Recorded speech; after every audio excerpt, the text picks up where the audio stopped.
सीख पर चर्चा में भाग लेने के लिए इस ऐतिहासिक दिन पर अवसर प्रदान किया, मैं आपका आभार व्यक्त करना चाहता हूं। आपके साथ साथ बहुजन समाज पार्टी की राष्ट्रीय अध्यक्षा आदरणीय बहन जी का भी आभार व्यक्त करना चाहता हूं। महोदय, आज हम धन्य हैं कि हमारे बीच बाबा साहब डॉक्टर भीमराव अम्बेडकर साहब का जन्म हुआ, जिन्होंने उस जमाने में अपने इस भारत देश में फैली कुरीतियां, भेदभाव, ऊंच नीच, सामाजिक, आर्थिक, शैक्षणिक विषमताओं को समाप्त करने के लिए जीवन के अपने अंतिम समय तक कार्य करते रहे। हमारे प्रदेश में तो एक कहावत भी है, जाके पैर में फटे बिबाई, सो का जाने पीर पराई। कहने का तात्पर्य यह है कि बाबा साहब ने स्वयं छुआछूत, ऊंच नीच और उत्पीड़न को सहा, जिसलिए उनको जब संविधान सभा में मौका मिला तो पिछड़ों, दलितों, महिलाओं के लिए संविधान में उन्हें हक दिलाने का काम किया।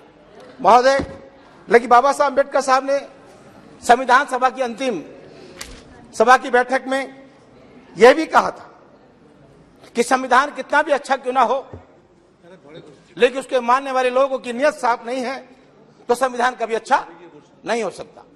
बाबा साहब ने इस संविधान को लिखकर 1950 में जब बाबा साहब संविधान को सौंप कर निकल रहे थे, उस वक्त में कांग्रेस के अध्यक्ष आचार्य कृपलानी हुआ करते थे।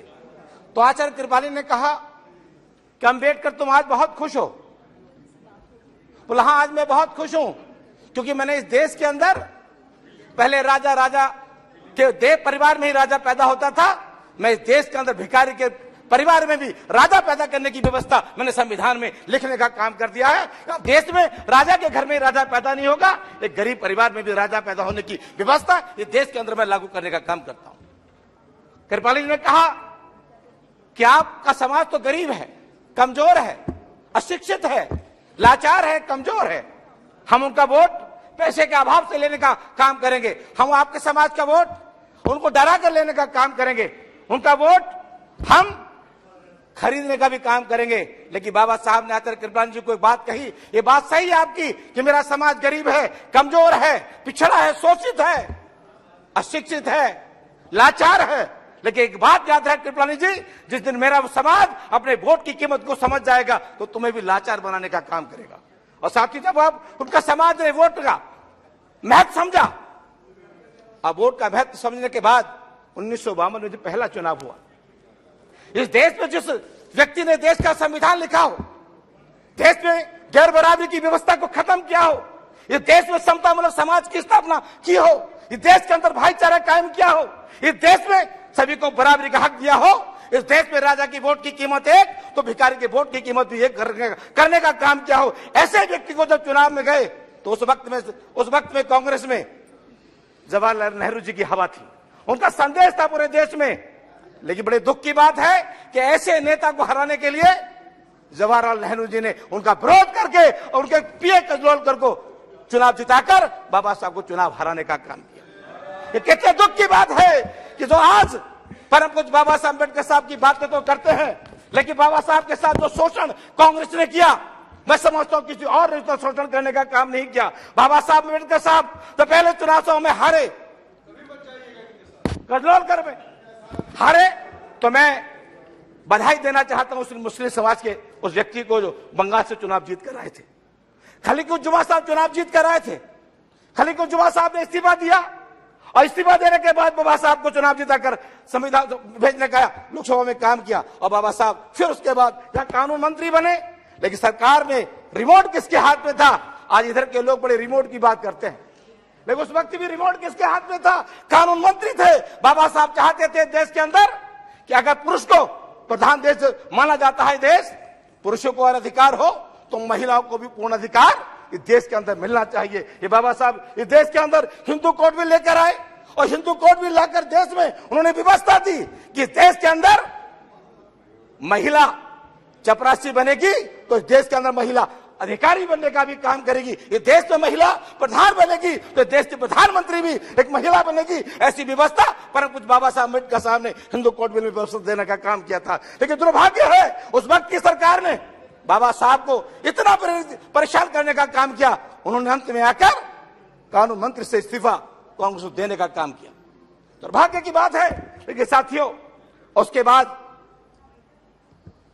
बहुजन समाज पार्टी के राष्ट्रीय अध्यक्षा, ये देश में बाबा साहब ने आर्टिकल 340 में पिछड़े को 27% का आरक्षण दिया, 341 और 342 में SC ST को 15%, 7.5% का आरक्षण देने की बात कही।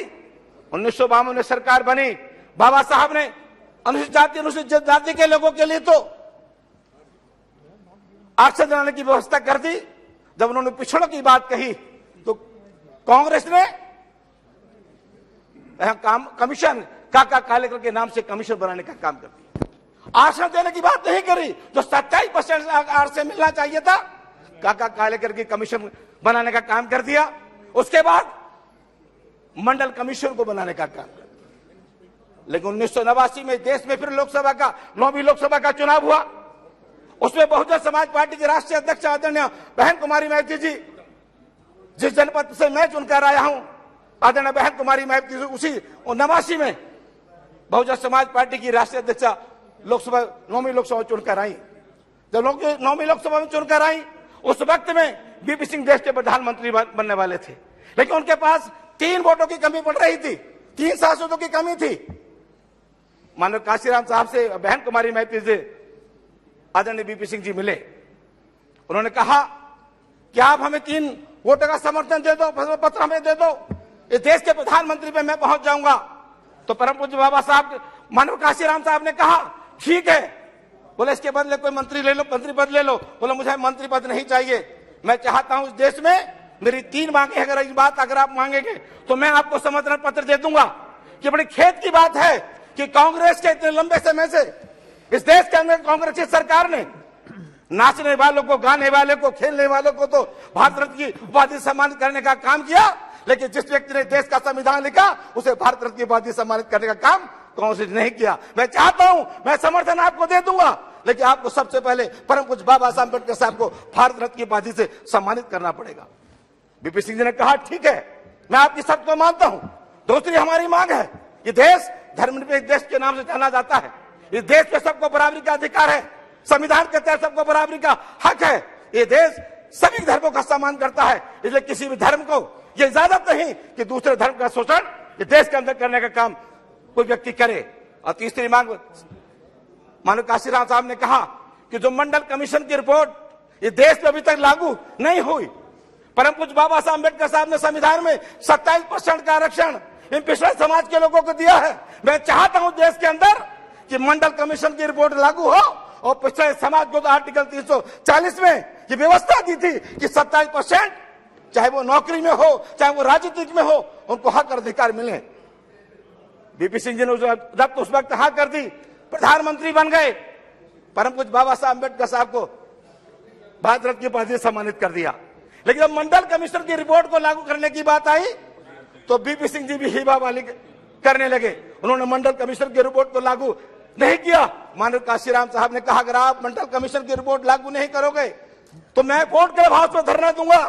उन्होंने वोट के अभाव पर धरना दिया और कहा बीपी सिंह जी से कि देश हमारा, राष्ट्र हमारा, नहीं चलेगा, नहीं चलेगा। ये नारा मानव श्री काशीराम साहब ने देने का काम किया था और कहा था बीपी सिंह जी की सरकार में कि हम वोट से लेंगे पीएम और सीएम और आरक्षण लेंगे एसपीडीएम, ये नारा दिया।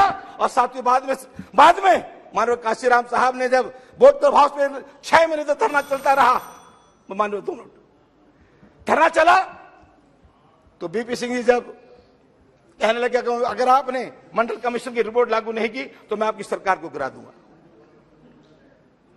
तो उस वक्त में फिर रात को 12 बजे देवीलाल जी उस वक्त ऊपर प्रधानमंत्री हुआ करते थे, वो प्रधानमंत्री हुआ करते, उनसे मिले मानव काशीराम साहब कि आप चिंता ना करें, आप मंडल कमीशन की रिपोर्ट की मेरी वकालत करो, मैं आपको अगला देश का प्रधानमंत्री देखना चाहता हूं। वहां से मानव काशीराम साहब की तरफ को देखकर बोले तुम्हारे पास 3 तो सांसद हैं, तुम मुझे देश का प्रधानमंत्री कैसे बना दोगे? बोले मैं ऐसे बना दूंगा कि मैं 22.5% खुद बैठा हूं और 54% की वकालत कर रहा हूं पिछड़ों को वोट का अधिकार, पिछड़ों का आरक्षण को लागू करने के लिए। तो सारे 85% के लोग तुम्हें वोट देंगे, तुम्हें देश का प्रधानमंत्री बनने से कोई रोक नहीं सकता। तब ये बात चली पता बीपी सिंह को। बीपी सिंह ने रात को 12 बजे माननीय प्रधानमंत्री जी ने अपनी कैबिनेट को बुलाया और देश के अंदर 27% का आरक्षण मंडल कमीशन की रिपोर्ट को लागू करने का काम किया। कांग्रेस चाहती इस मंडल कमीशन की रिपोर्ट को तो आज पिछड़े समाज के लोग तो बात करते हैं कि अगर पिछड़े समाज के लोगों को 27% का आरक्षण, चाहे वो हिंदू हो चाहे हमारे मुस्लिम भाई हो, 27% के आरक्षण की बदौलत तो आज नौकरी और जो पा रहे हैं, तो आज नगर निगम, नगर पालिका, जिला पंचायत अध्यक्ष, जिला पंचायत पे चुनाव जीत कर जा रहे हैं, ये किसी और की बदौलत नहीं, परम पूज्य बाबा साहब अम्बेडकर साहब के आर्टिकल 340 के 27% के आरक्षण की बदौलत ये लोग जीत कर जा रहे हैं। तो मैं चाहते ना कहते मानवर आपसे इतना कहना चाहता हूं, आज 75 साल इस देश की आजादी को हो गए हम लोग। कृपया समाप्त कीजिए। लेकिन दलितों के साथ जो बाबा साहब ने संविधान में व्यवस्था दलितों को दी थी, वो अभी भी वो अपने अधिकार से वंचित है। बड़ा दुर्भाग्य के साथ मैं कहना चाहता हूं कि राजस्थान, जहां एक दलित समाज का युवक मूछ रखना तो रखता है, उसकी हत्या कर दी जाती है। मध्य प्रदेश में दलित के ऊपर पेशाब करने की घटना घटित होती है। पूरे देश में दलितों के ऊपर शोषण हो रहा है। तो मैं आपके माध्यम से सरकार से कहना चाहता हूं कि ये देश में अगर आप चाहते हैं कि तरक्की बढ़े, तो आप दलितों के शोषण को रोकने का काम करो, दलितों को उनके बराबरी का अधिकार में लाओ, और दलितों की लड़ाई को अपनी लड़ाई की लड़ो, वो भी आपके अपने परिवार के हैं। तो मैं आपके माध्यम से इतना कहना चाहूंगा कि 75 साल में आज हम लोग संकल्प लें कि जब नए संसद भवन में हम प्रवेश करें, इस लोकतंत्र के इस मंदिर से, पुराने मंदिर से जाकर नए मंदिर हम जाएं, तो वहां पर सरकार की सोच बदले और पूरे देश में जो दलितों का पूरा अत्याचार हो रहा है वो अत्याचार बंद हो और हर दलित को न्याय मिले। बहुत बहुत धन्यवाद। आपके माध्यम रखना चाहता हूं। आपका बहुत बहुत धन्यवाद। धन्यवाद। श्री ST हसन।